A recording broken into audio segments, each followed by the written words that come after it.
गुरु ब्रह्म महिमा अलेख शरण।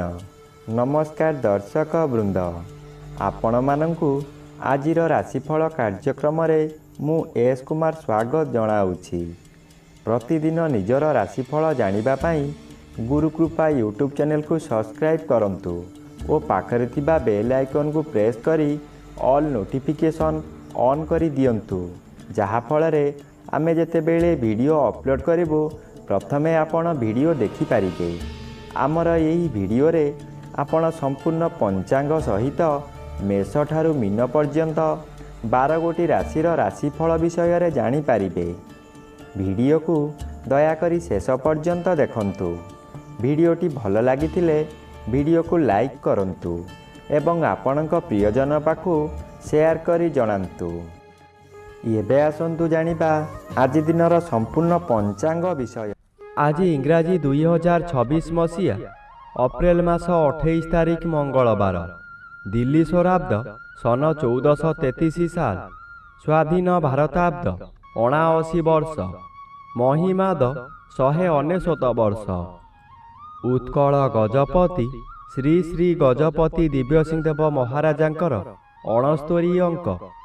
सौरस्व बैशाख मास 15 दिन, चांद्रमते बैशाख शुक्ल पक्ष द्वादशी तिथि रात्रि 7 घंटा 24 मिनिट पर्यंत।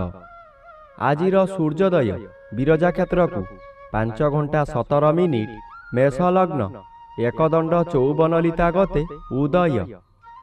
आजिर सूर्यास्त विरजा क्षेत्र को 6 घंटा 6 मिनिट, तुला लग्न 2 दंड 34 लिता गते अस्त। आज कन्या चंद्र 60 दंड, उत्तरा फाल्गुनी नक्षत्र रात्रि 11 घंटा पर्यंत। आज जन्मित शिशुर कन्या राशि शूद्रवर्ण नरगण, रात्रि 11 घंटा गते देवगण। आज मृत व्यक्तिर 3 पाद पुष्कर दोष, रात्रि 7 घंटा 24 मिनिट गते 2 पाद पुष्कर दोष और रात्रि 11 घंटा गते 1 पाद पुष्कर दोष। निषिद्ध खाद्य आज रात्रि 7 घंटा 24 मिनिट मध्य पोई भोजन निषेध अटे, एहा परे बाईगण भोजन निषेध अटे।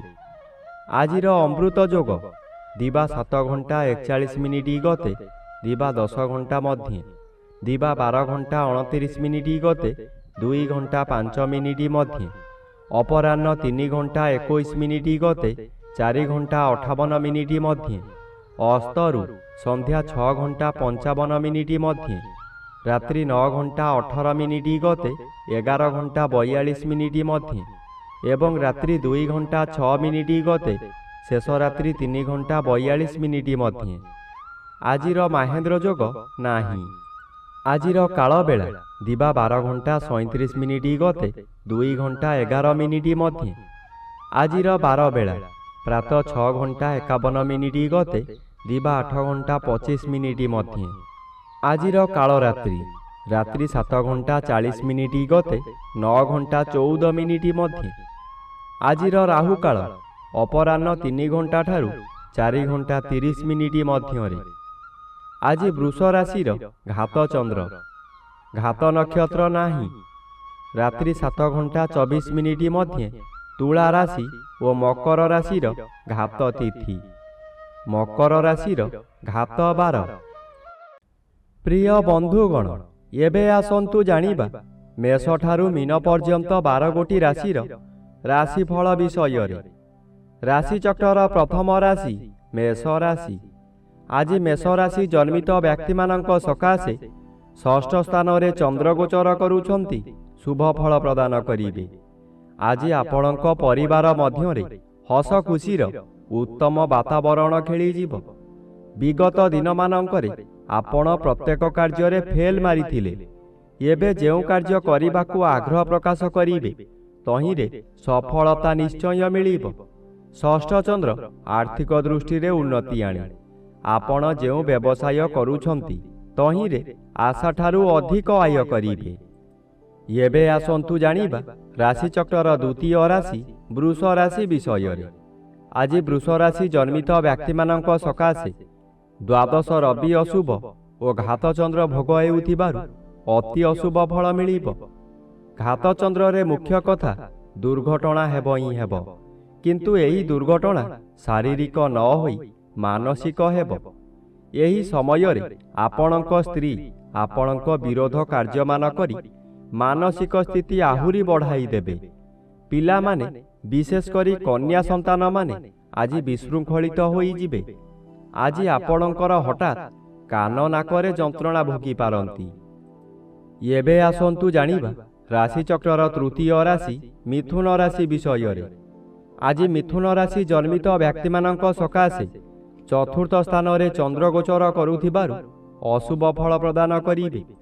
ଆଜି ଆପଣ ଅର୍ଥ ସକାଶେ ବିକଳ ହୋଇ ଚତୁର୍ଦିଗ ଭ୍ରମଣ କରିବେ, କିନ୍ତୁ କୌଣସି ସୁଫଳ ମିଳିବ ନାହିଁ। କଥାରେ ଅଛି, ଯେଣେ ଇଚ୍ଛା ତେଣେ ଯା, କର୍ମ ଘେନି ବୁଲୁଥା।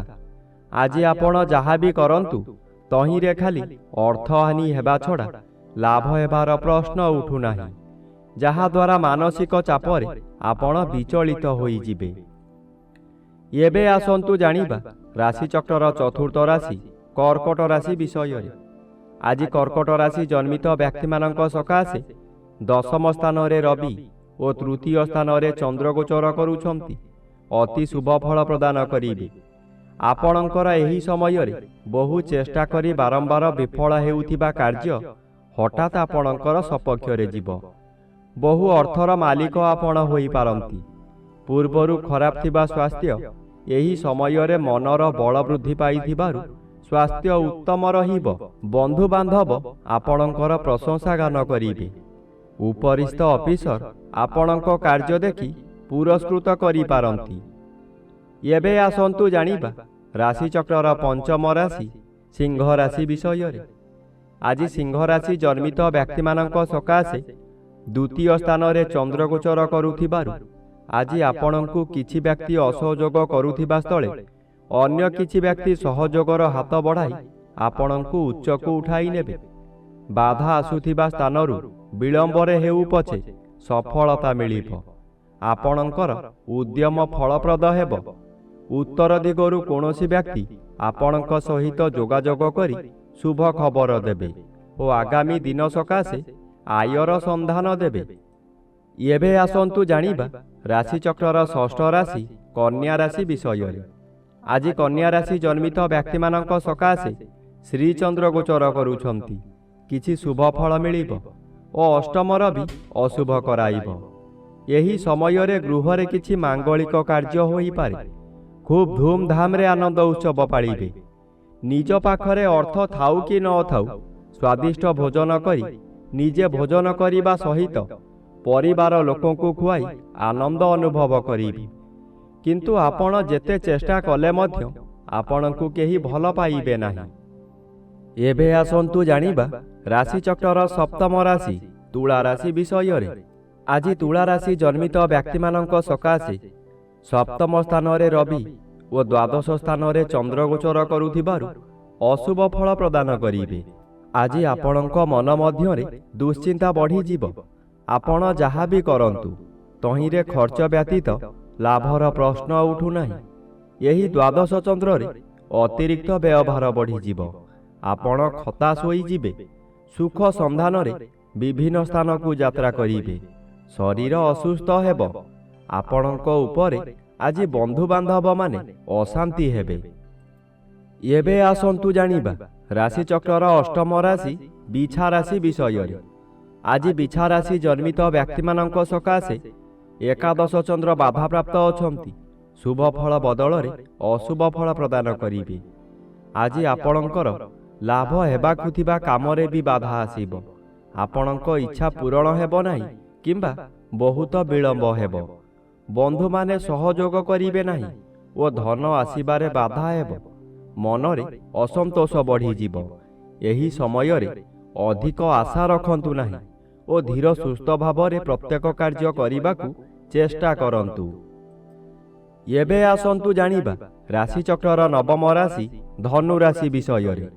ଆଜି ଧନୁ ରାଶି ଜନ୍ମିତ ବ୍ୟକ୍ତିମାନଙ୍କ ସକାଶେ ଦଶମ ସ୍ଥାନରେ ଚନ୍ଦ୍ର ଗୋଚର କରୁଛନ୍ତି। ଶୁଭ ଫଳ ପ୍ରଦାନ କରିବେ। ଆପଣଙ୍କ କର୍ମକ୍ଷେତ୍ରରେ ଉଚ୍ଚତର ପାହ୍ୟାକୁ ଉନ୍ନୀତ ହେବେ। ଏହି ସମୟରେ ନୂତନ କର୍ମ ମଧ୍ୟ ମିଳିବ। ଆପଣ ଯେକୌଣସି କାମ କରନ୍ତୁ ଏଥିରେ ସଫଳତା ମିଳିବ। ଉପରିସ୍ଥ ଅଫିସରଙ୍କ ଠାରୁ ପ୍ରଶଂସାମାନ ମିଳିବ। ଆପଣଙ୍କର ପ୍ରତିଷ୍ଠା ଲାଭ ହେବ। ଆପଣଙ୍କ କାର୍ଯ୍ୟ ଦେଖି ସାଥୀ କର୍ମଚାରୀମାନେ ଆପଣଙ୍କୁ ଅନୁକରଣ କରିବେ ଓ ସଫଳତାର ସୂତ୍ର ଶିକ୍ଷା କରିବେ। ଏବେ ଆସନ୍ତୁ ଜାଣିବା ରାଶିଚକ୍ରର ଦଶମ ରାଶି ମକର ରାଶି ବିଷୟରେ। ଆଜି ମକର ରାଶି ଜନ୍ମିତ ବ୍ୟକ୍ତିମାନଙ୍କ ସକାଶେ ନବମ ସ୍ଥାନରେ ଚନ୍ଦ୍ରଗୋଚର କରୁଛନ୍ତି ଶୁଭ ଫଳ ପ୍ରଦାନ କରିବେ। ଆଜି ଆପଣ ଯେଉଁ କାର୍ଯ୍ୟ କରିବାକୁ ଚାହିଁବେ ତହିଁରେ ସଫଳତା ମିଳିବ, କିନ୍ତୁ ଆପଣ ସତର୍କର ସହିତ କାର୍ଯ୍ୟ କରିଲେ ସଫଳ ହେବେ। ନଚେତ୍ ସାମାନ୍ୟ କାରଣରୁ ଆପଣ ଅସଫଳ ମଧ୍ୟ ହୋଇପାରନ୍ତି। ଚତୁର୍ଥ ସ୍ଥାନରେ ରବି ଗୋଚର କରୁଥିବାରୁ ଆପଣ କିଛି ଭାବିବା ପୂର୍ବରୁ ଅଚାନକ ବିପଦ ମାଡ଼ି ଆସିବ। ପରିବାର ମଧ୍ୟରେ ମାତାଙ୍କର ଶରୀର ବିଶେଷ ଅସୁସ୍ଥ ରହିବ। ଏବେ ଆସନ୍ତୁ ଜାଣିବା ରାଶିଚକ୍ରର ଏକାଦଶ ରାଶି କୁମ୍ଭ ରାଶି ବିଷୟରେ। ଆଜି କୁମ୍ଭ ରାଶି ଜନ୍ମିତ ବ୍ୟକ୍ତିମାନଙ୍କ ସକାଶେ ଅଷ୍ଟମ ସ୍ଥାନରେ ଚନ୍ଦ୍ରଗୋଚର କରୁଛନ୍ତି ଅତି ଅଶୁଭ ଫଳ ପ୍ରଦାନ କରିବେ। ଏହି ସମୟରେ ଆପଣ ଯେଉଁ ସ୍ଥାନକୁ ଯିବେ ସେଠାରେ କଳହ ହେବ। ବିଭିନ୍ନ ପ୍ରକାର କ୍ଷତି ହୋଇ ଆପଣଙ୍କର ମଥା ବିଚଳିତ ହୋଇଯିବ। ରାସ୍ତାରେ ଯିବା ସମୟରେ ଆପଣ ଅନ୍ୟମନସ୍କ ହୋଇପାରନ୍ତି। ସାବଧାନ ନ ରହିଲେ ଯାନବାହନ ଦୁର୍ଘଟଣାକୁ ଏଡ଼ାଇ ଦେଇ ହେବ ନାହିଁ। ଏହି ସମୟରେ ଆପଣଙ୍କୁ ଗରମ ଜ୍ୱର ମଧ୍ୟ ହୋଇପାରେ।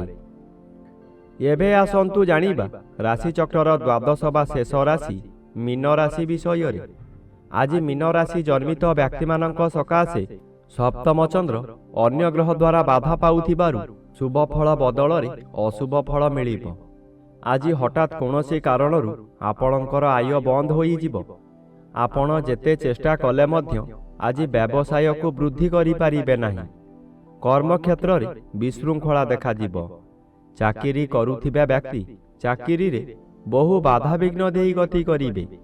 ତଳ କର୍ମଚାରୀମାନେ ଗୁପ୍ତ ଶତ୍ରୁ ପାଲଟିଯିବେ। ଆପଣ ଆଜି ବନ୍ଧୁ ଅପ୍ରିୟ ହୋଇପାରନ୍ତି।